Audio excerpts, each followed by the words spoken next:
안녕하세요. 오늘도 사연살롱을 찾아주셔서 감사합니다. 돌쟁이 아이를 키우고 있는 엄마예요. 출산 전까지 센터에서 사회복지사로 일을 했어요. 저는 센터에서 장애를 가진 아이들을 돌보는 일을 주로 했어요. 친구들한테 복받은 지지배라는 소리를 자주 들어요. 이유는 하나예요. 바로 제 남편이 저보다 연하라는 것 때문이죠. 남편이 저보다 3살이나 어리거든요. 비록 제 남편이 저보다 나이는 어려도 훨씬 성숙해서 정신 연령으로 따지자면 저보다 훨씬 연상 같아요. 마음씨도 착하고 선한 데다 생각도 깊고 무엇보다 제 마음을 잘 헤아려 주죠. 출산 후 육아를 하느라 고군분투 중인 현재까지도 남편은 제 가장 든든한 지원군이에요. 사업하는 사람이라 자신도 피곤할 텐데 육아와 집안일도 잘 도와주거든요. 게다가 저희 친정 부모님께도 아들처럼 잘하고요. 저를 사위가 아니라 셋째 아들이라고 생각해 주세요.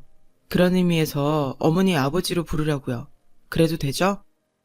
실제로 제 남편은 저희 친정 부모님을 엄마 아버지라고 불러요. 그래서 저도 덩달아 시부모님께 엄마 아빠라고 부르고 있고요. 시부모님도 제가 그렇게 불러드리는 걸 훨씬 좋아하시고요. 남편의 선한 마음씨는 시부모님을 많이 닮았어요. 사실 지금껏 남들한테 말은 안 했지만 저와 남편이 만나게 된 데는 남다른 사연이 있어요. 저와 남편은 물론 친정과 시댁 사이에는 오래전부터 얽혀있는 얘기가 있거든요. 그 얘기를 하려고 이렇게 사연을 보내게 되었어요. 제 가족은 엄마, 아빠, 저와 3살 아래 남동생까지 모두 4명이에요. 가족 구성원만 보면 평범한 여느 가정과 다를 바 없어 보이지만 저희 가족에게는 남다른 점이 하나 있어요. 제 남동생이 뇌성마비 장애인이거든요. 엄마가 남동생을 가졌을 때 고생을 많이 하셨어요. 출산 예정일이 지났는데도 진통도 없고 출산 기미가 보이지 않았거든요. 산부인과에서는 아기가 너무 커진 채 안에 있으면 위험하다고 했어요. 그래서 강제로 출산을 하도록 했는데 그 과정에서 태아의 산소 공급이 중단되는 일이 생긴 거죠. 병원에서는 동생이 가망 없을 거라고 했지만 다행히도 동생은 인큐베이터 안에서 기적적으로 살아났어요. 대신 뇌성마비 장애를 얻게 되었죠. 장애가 있다는 건 2살 무렵에 알았어요. 부모님은 또래 아이들에 비해 발달이 더딘 동생을 병원에 데리고 가셨고 그때 뇌성마비 장애 판정을 받았어요. 당시 저는 5살이었지만 부모님이 동생을 끌어안고 우시던 기억이 나요. 그런 상황 속에서도 부모님은 동생을 포기하지 않으셨어요. 평생 비틀어진 몸으로 휠체어 신세를 지게 될 동생이었지만 부모님은 있는 그대로 받아들이고 똑같이 키우셨죠.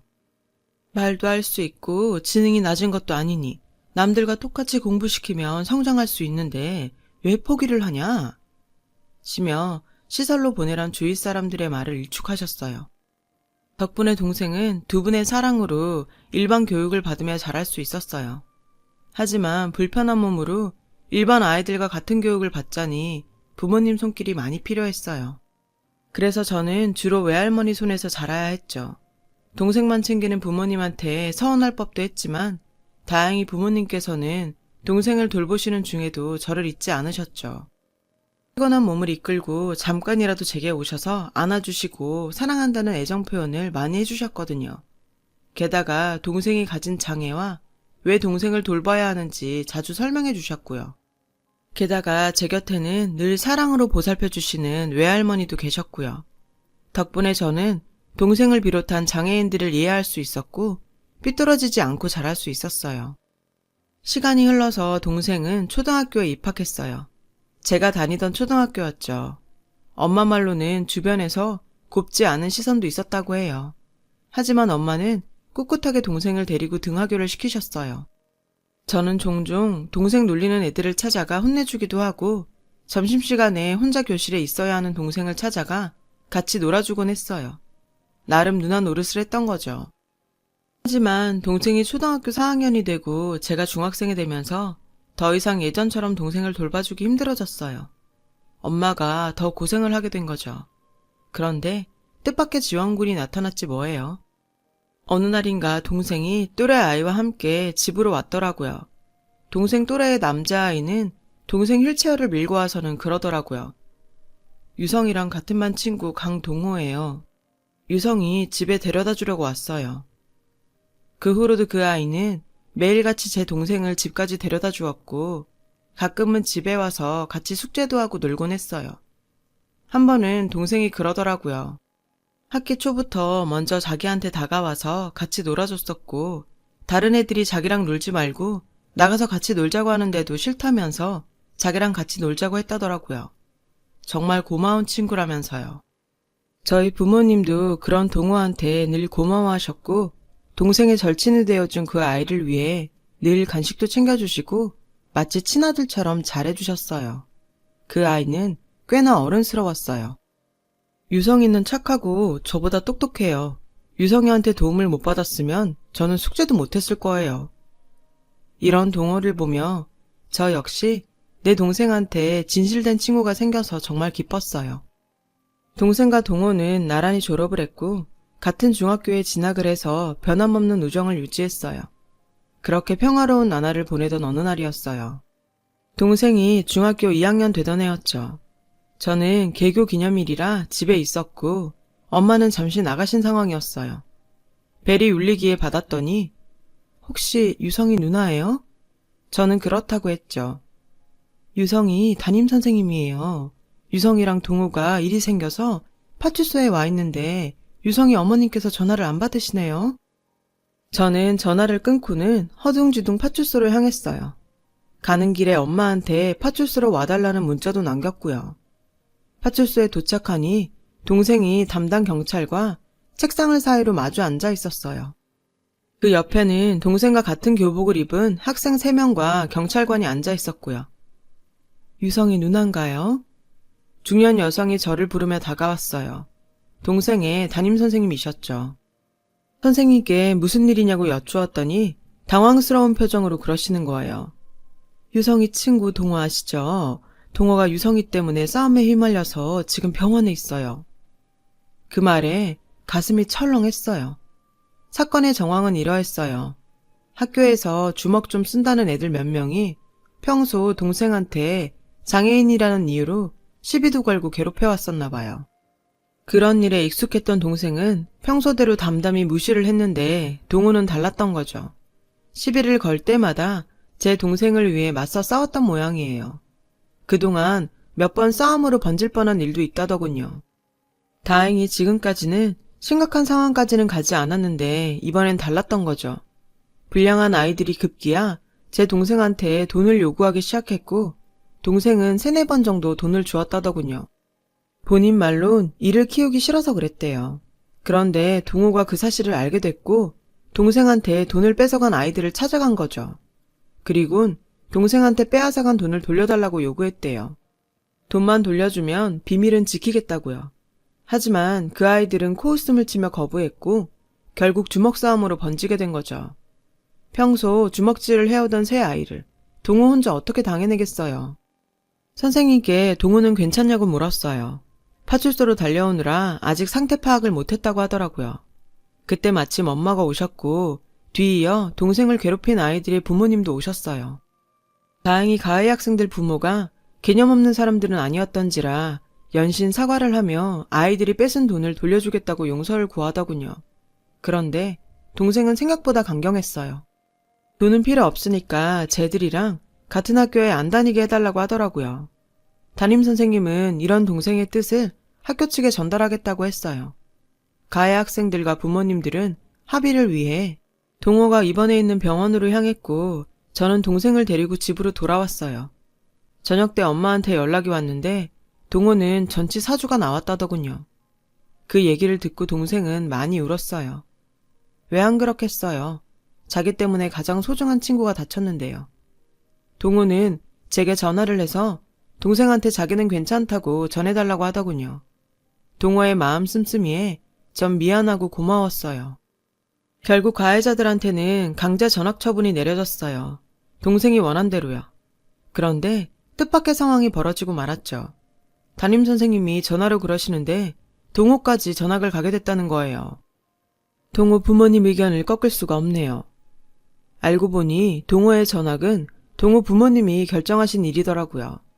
동호가 말은 괜찮다고 했지만 입원해 있는 동안 불안 증세를 보이며 힘들어했었나 봐요. 그래서 동호 부모님은 동호가 새 출발할 수 있도록 가족 전체가 다른 곳으로 이사를 가기로 했다더라고요. 그 말에 동생은 또 많이 울었어요. 자신 때문에 친구까지 잃었다고요. 어떤 말로도 위로가 되지 않아 보였어요. 동생에게 동호가 어떤 친구인지 잘 알고 있던 터라 곁에서 지켜보는 마음이 편치 않았어요. 결국 동생과 마지막 인사도 나누지 못한 채 동호는 전학을 갔어요. 그리고 며칠 뒤 제게 문자가 왔더라고요. 유리 누나, 저 동호예요. 저희 부모님이 제 핸드폰을 해지시켜서 옆집 아줌마 폰 빌려서 문자 보내요. 유성이한테 미안해하지 말라고 전해주세요.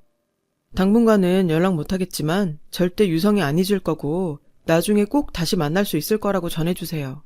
유성이는 제 가장 소중한 친구라고요. 그동안 감사했어요. 잘 지내세요. 동생한테 전화를 했는데 안 받아서 제게 문자를 남긴다고 하더군요. 동생한테 그 문자를 보여주니 동생은 말없이 눈물만 흘리더라고요. 동호는 너를 원망하지 않아. 동호 말대로 각자 자리에서 열심히 살다 보면 언젠가 꼭 다시 만날 수 있을 거야. 그러니까 힘내자. 전 동생을 위로하며 눈물을 닦아주었죠. 한동안 힘들어하던 동생은 다시 기운을 차렸고 이후 정말 열심히 공부했어요. 심지어 고된 재활을 하고 온 날에도요. 부모님은 그런 동생이 걱정되셨지만 묵묵히 뒤에서 응원을 해주셨어요. 저는 수험생이 되고 대학 입시 준비를 하면서 진로를 고민하게 되었어요. 그러다가 사회복지학과에 진학하기로 마음을 먹었어요. 장애를 가진 동생을 보면서 이 사회가 장애인들에게 얼마나 힘든 곳인지 알고 있었기에 그들에게 조금이라도 힘이 되어주고 싶었거든요. 부모님은 후회하지 않겠냐고 하셨지만 저는 절대 후회하지 않는다고 말했어요. 어린 시절부터 장애가 있는 동생을 돌보다 보니 다른 사람들보다 배우는 속도도 빨랐고 이 분야가 제 적성에도 잘 맞았어요. 얼마 뒤 일반 중학교를 졸업한 동생은 고등학교는 장애인 특수학교로 갔어요. 동생의 선택이었어요. 일반 학교에서 튀는 것보다 그냥 자기가 편하게 있을 수 있는 곳에서 공부하고 싶다더군요. 동생의 뜻에 부모님도 동의하셨죠. 동생의 진학을 위해 저희도 살던 동네를 떠나서 이사를 하게 되었어요. 3년 뒤 동생은 소프트웨어 쪽 학과에 합격했어요. 가족들 모두 기뻐했지만 특히 엄마는 감회가 남달랐죠. 동생은 대학에 가서도 자원봉사자들과 엄마의 도움을 받았지만 스스로 살아갈 준비를 조금씩 해나가게 되었어요. 저는 졸업 후 장애인 복지센터에서 근무하게 되었어요.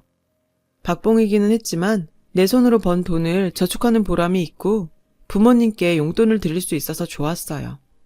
장애인분들은 저를 편하게 생각하시는 분들이 많았어요. 아마 동생을 돌보면서 얻은 경험들이 많은 도움이 된 것 같아요. 선생님이 해주시는 말에 힘이 돼요. 라는 말을 들으면 저도 행복하더라고요. 그러던 어느 날이었어요. 다른 날과 다름없이 출근해서 일할 준비를 하는데 선배 언니가 오셔서 오늘 손님 올 거라고 하더라고요. 봉사활동 같은 거야. 스마트 기기들 사용법을 가르쳐주려고 온대. 젊은 사람들인데 대학 졸업하고 휴대폰 어플 사업을 시작했다나 봐. 여기서 봉사활동을 하고 싶다고 제의가 들어왔더라고. 우리 센터에 젊은 층이 많이 오니까 와달라고 부탁드렸어. 그때까지는 그냥 그런가 보다 했어요. 강의 시간은 점심시간 후였어요. 강의를 듣겠다고 하신 분들은 전부 6, 7명 정도였고 대부분 20대나 10대 후반의 분들이었어요. 자립을 할 의향이 있는 분들이셨죠. 컴퓨터 관련 자격증 공부를 하시는 분들도 계셨고요. 봉사활동을 하러 오신 분들은 남자 둘에 여자 둘로 총 4명이었어요. 자신들은 장애인과 일반인이 유용하게 사용할 수 있는 편의 어플을 개발하고 있는데 장애인과 일반인 사이의 거리를 줄이기 위해 서로에게 필요한 정보를 알려주는 앱도 출시했다고 했어요. 대학 시절 동기들과 구성한 사업인데 졸업식 전부터 시작해서 지금은 직원이 8명 정도라고 하더라고요. 앞으로 장애인도 채용할 계획이라며 열심히 공부해서 지원해달라고 했죠. 젊은 나이에 참 대단하다 싶었어요. 어떤 사연이 있길래 저런 나이에 벌써 장애인을 위한 사업에 뛰어들게 됐는지 궁금하기도 하고 한편으론 기특하기도 했어요. 혹시 모를 위급 상황에 대비해 저와 다른 복지사들은 강의 내내 뒷자리에 앉아서 대기하고 있었어요. 강의가 끝나고 저는 센터분들을 각자 방으로 데려다 드렸어요. 그리고는 의자를 정리하려고 다시 강의실로 돌아왔어요. 다 돌아가신 줄 알았는데 강사 한 분이 남아 계시더라고요. 바로 업체의 대표인 메인 강사였죠. 아직 안 가셨냐고 물었더니 그 강사는 저를 향해 환하게 웃더군요. 누나, 저 기억 안 나요? 저는 당황해서 한참을 쳐다봤어요. 그랬더니 섭섭하다는 표정을 짓더군요. 저는 누나 얼굴이랑 이름 보고 바로 알아봤는데 누나랑 좀 더 친하게 지낼 걸 그랬네요. 그러면서 명함을 내밀더라고요. 명함에 적힌 이름을 보던 저는 깜짝 놀랐어요. 강동호? 내가 아는 그 동호 맞아? 그제야 동호는 씩 웃었어요.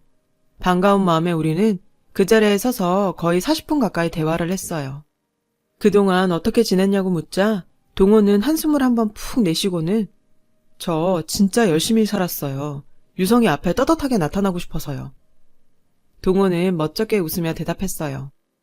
그때 전학 가고 나서 심리치료도 받고 거의 1년 가까이 정신과에 다녔어요.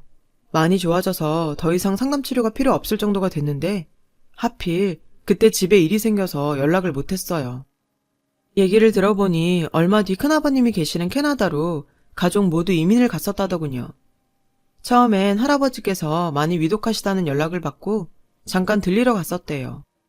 다시 한국으로 돌아오려는데 그날 아침 할아버지께서 세상을 떠나셨고 결국 남아서 장례까지 치르고 오게 된 거죠. 하지만 얼마 뒤 큰아버님은 동호네를 다시 불러들이셨대요. 큰아버님이 하시던 사업이 잘 돼서 확장을 하게 되었는데 믿고 맡길 사람이 필요하시다며 이참에 캐나다에 들어와 살지 않겠냐고 하신 거죠. 회사에서 명퇴 대상자에 올라있던 동호 아버지는 그 말을 듣고는 이민 결심을 하셨고요. 그렇게 캐나다로 온 가족이 이민을 갔고 그곳에서 대학에 들어간 동호는 1학년을 마치고는 홀로 한국으로 돌아왔대요. 그리고 한국 대학에 편입을 했고요. 편입한 뒤 제 동생을 만나려고 저희가 살던 동네로 찾아갔는데 이미 이사를 가고 없어서 연락할 방법이 없었다고요. 이렇게 포기하고 살았는데 다시 만나게 되다니 기적 같다나요? 암튼 오늘 저녁에 당장 제 동생을 만나러 가도 되냐고 묻길래 저는 저희 집 주소를 알려주었어요. 유성이 놀라게 해주자. 집 앞에 와서 나한테 전화해. 그렇게 동생을 놀라게 해줄 작전을 짜곤 저녁 식사 전에 동우와 만났어요. 집 앞에서 기다리고 있는데 양손 가득 선물을 사들고 왔더라고요. 동우도 다소 긴장한 표정이었어요. 엄마, 나 손님 데려왔는데 밥 좀 주세요. 저는 거실로 들어서며 말했어요. 엄마는 말도 없이 갑자기 웬 손님이냐며 황당해 하시더라고요. 동생은 손님이 왔다는 말에 방으로 들어가려고 했어요. 저는 그런 동생의 휠체어를 잡아 세웠죠. 그리고 이어 동호가 안으로 들어왔어요. 거실로 들어선 동호를 보자 동생은 바로 눈물을 흘리더라고요. 동호를 바로 알아본 거예요. 동호는 손에 든 선물을 던져두곤 그대로 동생에게 달려가서 끌어안았어요. 둘은 한참을 울더군요. 그 모습에 놀란 엄마는 도대체 누구냐고 물었고 동호라고 말하자 놀라셨죠. 그날 다 함께 식탁에 둘러앉아 저녁을 먹으며 동호와 재회하게 된 얘기를 했어요. 동생과 부모님은 깜짝 놀라며 어떻게 이런 일이 다 있냐고 하더군요. 식사를 마친 동생과 동호는 방으로 들어갔어요. 그리고 한참을 이야기꽃을 피웠죠. 밀린 이야기를 나누느라 거의 자정이 되어서야 동호는 집으로 돌아갔어요. 그날 동생은 오랜만에 환하게 웃으며 제게 고맙다고 하더군요. 누나가 그 센터에서 일하지 않았다면 동호와 재회할 수 없었을 거라고요. 그 후로 동호는 제가 일하는 센터에서 강의를 계속했어요. 강의 호응이 좋아서 센터 측에서도 동호를 많이 반겼죠. 동호는 강의를 하러 오는 날에는 어김없이 제 퇴근 시간까지 기다렸다가 저를 집에 데려다 주곤 했어요. 그렇게 시간은 흘렀고 드디어 동호의 마지막 강의 날이 되었어요. 그날 역시 동호가 절 집에 데려다 주었죠. 그런데 집 앞에 도착하자 뭔가 할 말이 있는 사람처럼 안절부절 하더라고요. 무슨 일이 있나 싶었죠. 그런데 동호가 불쑥 고백을 하지 뭐예요. 저 누나를 많이 좋아해요. 사실 처음엔 좀 부담스럽기도 했어요. 동생 친구고 게다가 연하라서요. 사실 저는 연하를 만날 생각은 해본 적이 없었거든요. 저 역시 동호한테 호감이 있기는 했지만 만에 하나 사귀다 헤어지게 되면 동생 눈치도 보일 것 같고, 그렇게 되면 어렵게 재회한 동생과 동호 사이가 전과는 달라질 게 뻔해서 걱정이 됐어요.